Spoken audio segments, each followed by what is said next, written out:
Hello everybody. That night, the sky over Los Angeles was pitch dark. The wind howled fiercely, carrying a damp smell that seemed to signal that something terrible was about to happen. Amidst the towering buildings and bustling streets, no one could have guessed that a great disaster would shake the city. Suddenly, from the distance, a towering blaze appeared, engulfing the night in a bright red glow. The fire spread rapidly, creeping from one building to the next, devouring everything in its path. This fire was not just a natural event, it was a catastrophe that destroyed everything that had been built over the years. Within hours, densely populated areas in Los Angeles turned into a sea of flames. The sound of fire truck sirens filled the air, yet the fire seemed relentless. Terrified people ran out of their homes, grabbing whatever they could carry. But many did not manage to escape. Houses were reduced to ash, vehicles were engulfed in flames, and over 1,000 lives were trapped in a terror they had never experienced before. In the midst of the panicked crowd was a young man named James, an engineer who lived in the city center. Like many others, James woke up to the sound of a loud bang and the smell of smoke. When he opened his window, all he could see was the great fire spreading around the buildings. His heart raced, and for the first time in his life, he felt truly helpless. James tried to escape, but the streets were already filled with thick smoke and vehicles stuck in traffic. In a hurry, he ran in search of a safe place. Along the way, he saw other faces filled with fear, each with the same hope, surviving the disaster that had arrived so swiftly. Yet, while many tried to escape, many others were trapped. The fire crept ever closer, engulfing the city mercilessly. When James finally found a safer spot, he heard the sounds of thousands of people around him. They didn't know where to go, didn't know what to do.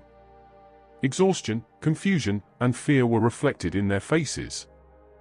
James sat in a corner, trying to catch his breath, attempting to overcome his own fear. But as his eyes scanned the surroundings, he saw something unusual, a group of people dressed differently from the others around them.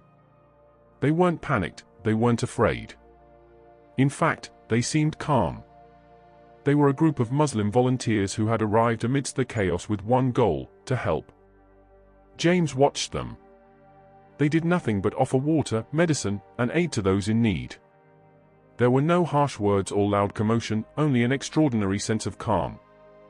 One of them, a man named Ahmed, approached James, who looked confused. "Do you need help?"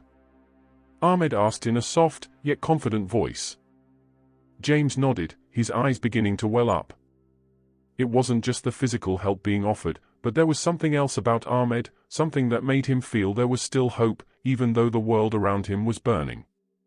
"Islam teaches us to help others, no matter their situation," Ahmed said, offering a bottle of water. "We are here not only to provide physical aid, but to bring a little peace in the midst of this destruction." James was silent, his gaze fixed on the bottle of water, then on Ahmed's face, which was full of sincerity. In that moment, he felt something touch his heart. Amidst the chaos, in the unimaginable darkness, there was someone who could remain calm, giving selflessly. That was something rare to find in a world filled with anxiety. In the midst of the burning fire, James suddenly felt a different warmth, one that came from the heart. He was moved by the way these people lived their lives, with a purpose greater than just surviving. And on that chaotic night, he didn't realize that this was the beginning of a spiritual journey that would change his life forever. The fire in Los Angeles left deep scars on many. Streets that were once filled with life now appeared silent, as though the city itself was wounded alongside the survivors. Many had lost their homes and belongings, but much deeper than that, they had lost the sense of security and peace they had long taken for granted. James, who survived the disaster, felt as if he were trapped in uncertainty. The fire that had burned his city had not only consumed the physical but also burned his beliefs about the world and life.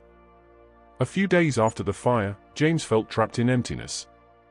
Though he had survived, his life seemed directionless. There was no longer the joy he had once felt. He found himself wondering, what's the meaning of all this? Where else could he search for answers, after everything he had once considered safe and certain had been destroyed in an instant? One afternoon, James met Ahmed again, the Muslim man who had helped him during the fire. This time, Ahmed invited James to visit a Muslim community center that was providing shelter and assistance to the victims. James, still feeling out of place, was hesitant. But his curiosity eventually overcame his doubts. He followed Ahmed to a simple building located in a corner of the city. The community center was filled with people from different backgrounds sitting together, talking, and sharing stories. The atmosphere inside was completely different from what was outside, calm, warm, and there was something that made James feel welcomed. There were no signs of fear or anxiety on their faces. They spoke with understanding, as if their lives hadn't been disrupted by the massive fire that had just ravaged everything. As James sat in the corner of the room, a middle-aged woman wearing a hijab approached him. She introduced herself as Fatima, a mother who had lived in Los Angeles for many years. Fatima smiled warmly and invited him to talk. "We've all been through hardships here, but we've found peace in our faith," she said gently. "If you want to know more, we'd be happy to guide you." Fatima didn't just explain Islam to James, but also invited him to explore the meaning of life through the beliefs she followed. She spoke about how Islam teaches patience in the face of trials and encourages gratitude for what one has. "This life is full of challenges, but God doesn't give us trials greater than what we can bear," Fatima said, her eyes shining with deep conviction. James listened attentively.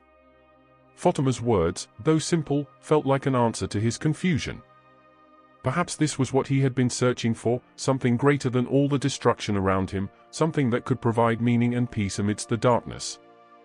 A few days later, James returned to the community center, this time to attend a more formal gathering. There, he met several other members of the Muslim community, including a man named Yusuf, who had once been a soldier. Yusuf spoke passionately about how Islam teaches maintaining peace in the heart, even when the world outside is often full of chaos. "In this world, we can't control everything," Yusuf said. "But we can control how we respond to the world. Islam teaches us to keep calm, to always seek peace within ourselves, even when the world around us is falling apart." Yusuf's words touched James even more deeply. He began to feel that, perhaps, the peace he had been seeking all along would not be found outside of himself. Perhaps peace came from within, from the way he accepted life and all its trials. One evening, after several weeks of participating in activities at the community center, James felt uneasy. He left the building and walked along the streets still filled with rubble.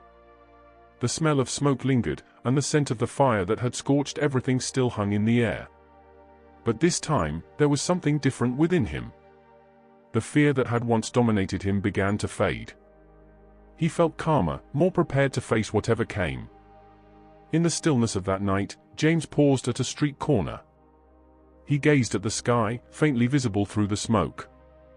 In his heart, he began to ask himself, is this the moment to discover something greater than all the destruction? Could Islam offer answers to the doubts and pain he had been feeling? In the silence, he began to sense something pulling inside him, a desire to understand more deeply. Days passed, and each meeting with the Muslim community made James more certain that his search for peace in his life had not been in vain. His desire to understand Islam grew stronger. Perhaps this was the path he had been searching for all along. Perhaps, behind all the destruction and devastation he had experienced, there was a light that could show him the way out. However, the big decision to embrace Islam still seemed distant. James knew that to take that step, he needed to understand more. But one thing was certain, in him, a change had already begun. The fire that had ravaged his city may have taken many things, but he began to feel that the fire had also opened new doors in his life, leading him toward the peace he had longed for. In the weeks following the fire, James' life changed slowly but surely. Though the fire had taken so much, he began to feel as though he were undergoing a rebirth. Each time he visited the community center, he felt more and more that there was something deeply connecting him to the people he met there. There was a peace that couldn't be explained with words. Every conversation with Fatima, Yusuf, and the others opened his eyes to a greater meaning in life than he had known before. But even though he was growing more interested, James still felt doubt. He knew that the decision to embrace Islam was not a small one. It was a monumental decision that would change the entire course of his life. So, despite feeling increasingly close to the faith, his heart still raced with uncertainty. One evening, after attending a religious study session at the community center, James felt moved to speak with Ahmed. He found the man outside the building, talking with several other volunteers. James approached Ahmed and sat beside him. That night, the stars were bright in the sky, and the cool evening breeze added to the serenity of the moment. "I feel like I've found something that was missing in my life, Ahmed," James said in a quiet voice. "But I also feel scared to take that big step. Islam. I'm beginning to feel that this is the answer. But, how do I know if I'm ready?" Ahmed looked at James with eyes full of understanding. "James," he said softly but with conviction, "it's not easy to make a decision. But Allah always guides His servants. Sometimes, the answer doesn't come in the way we expect, but if our hearts are pure and we sincerely seek, the door will open. The decision must come from your heart." James fell silent, reflecting on Ahmed's words. He had learned so much about Islam in the past few months, about the beauty of the teachings, about prayer, about compassion and brotherhood. He felt close to this community, but there was one thing he hadn't yet found: what did it feel like to truly believe? What did it feel like to embrace Islam with all his heart? In the days that followed, James found himself reflecting more often. Every prayer he whispered felt increasingly real, even though he wasn't sure whether it was the right prayer or not. Yet, there was one feeling that continued to grow within him: the desire to become a better person, to live a more meaningful life. In the stillness of the night, amidst the ruins of the fire that was slowly being cleared away, he felt a peace that was hard to explain. One bright morning, James returned to the community center for a meeting. This time, the session was led by an imam who had just arrived from out of town. The imam spoke about the importance of intention in every step of life. "Islam is not just a religion," he said, his voice firm yet full of compassion. "Islam is a way of life. It is a way to draw closer to Allah, to find peace in every breath we take." James listened intently. The imam's words seemed to penetrate his soul, calming his heart, which had long been plagued by confusion. In his heart, he felt something new, a belief that was beginning to grow, however small. For the first time, he truly wanted to live his life in accordance with the teachings of Islam. After the meeting ended, James felt a strong urge to speak with the imam. He approached him and said, "I want to know more. I feel there is something important in Islam that I haven't fully understood. Can you help me?" The imam smiled with wisdom. "Of course, James. Everyone has their own spiritual journey. What you need is sincerity in seeking the truth. If your heart is ready, Allah will open the way." That night, after returning home, James sat in his bedroom, reflecting deeply. He thought about everything that had happened since the fire, how shattered the world he knew had become, yet how much beauty he had found along this journey. The massive fire had brought him to a discovery far greater than he could have imagined, a discovery of a life that was more peaceful, more meaningful, and closer to God. James closed his eyes, and for the first time in his life, he felt certain. He felt ready. After months of reflection, after interacting with those who had guided him, after a long search, he knew that this was the right time. In his heart, James sincerely recited the Shahada, Ashhadu alla ilaha illallah, wa ashhadu anna Muhammadur Rasulullah. As he uttered these words, an overwhelming sense of relief filled him. It was as though the heavy burden he had carried, the confusion and fear, had vanished. James' heart was now filled with a peace he had never experienced before. Outside, the city of Los Angeles was still struggling to rise from the ashes of the fire. Yet, in James' heart, a new life had begun. The fire that had burned so fiercely was not the end, but the beginning of a deeper spiritual journey, a journey toward the true peace he had long been seeking.